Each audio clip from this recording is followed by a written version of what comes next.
અહીં આપણે ઓનલાઈન માહિતી શોધવી એ ટ્યુટોરિયલ ઉપર ચર્ચા કરીશું અને તેની માહિતી મેળવીશું।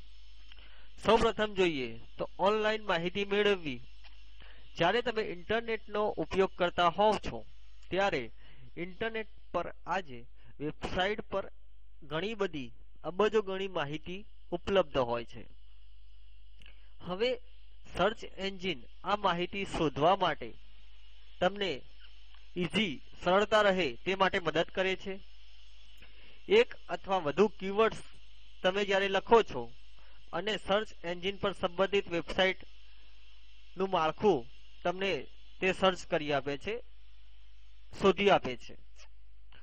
ઉદાહરણ તરીકે ચાલો તમે જૂતાની એક નવી જોડી એટલે કે પેર શોધી રહ્યા છો, તો તમે જૂતાની વિવિધ પ્રકાર વિશે સર્ચ એન્જિન પર લખશો શૂઝ, ત્યારે તમને ઘણી બધી કઈ જગ્યાએ તે મળે છે, તમે ઓનલાઈન ખરીદી કેવી રીતે કરી શકશો તે વિશેની માહિતી મળી રહે છે।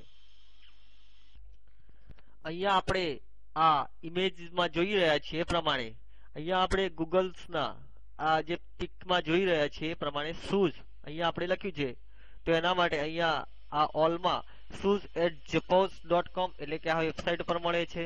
આ એના પિક્ચર છે અલગ અલગ શોના, તેની આ કઈ જગ્યાએ તો એના મેપ દ્વારા તમને આ શોધી આપવામાં આવે છે।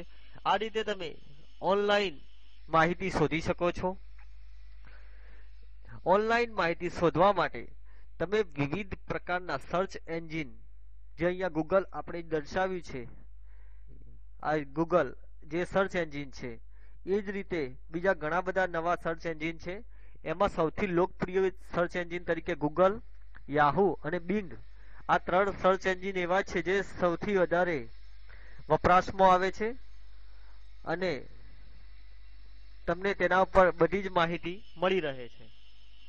તો આ ટ્યુટોરિયલની અંદર આપણે આ ઓનલાઈન માહિતી સર્ચ કરવા માટે શું કરી શકાય છે અને તેમાં કેવી રીતે માહિતી દર્શાવવામાં આવે છે, કઈ કઈ વસ્તુની માહિતી તમને મળે છે એ જોયું।